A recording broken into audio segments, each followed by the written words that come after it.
Жарнама мен блогерлердің әсері. Тәуекелді қалай танимыз?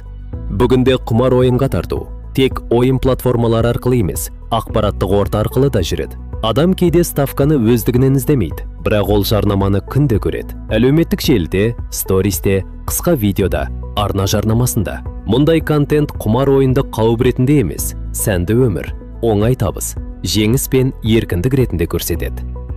2024 жылғы өзгерістермен букмекерлік кеңселер мен тотализаторлардың жарнамасына шектеу қойылып, SMS хабарламалар арқылы құмар ойындар мен бәс тігуді жарнамалауға тыйым салынды.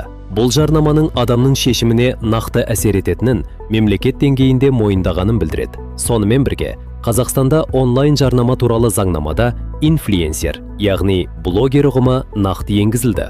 Демек, блогердің аудиторияға әсері енді тек моральдық емес, құқықтық тұрғыдан да маңызды болып отыр.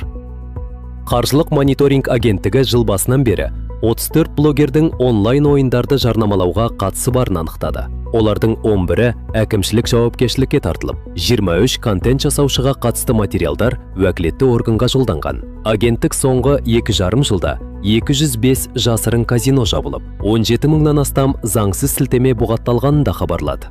Бұл бізге бір нәрсені түсіндіреді. Жарнама жай контент емес, ол жаңа адамдарды қаржылық тұзаққа тартатын арнаға айналуы мүмкін.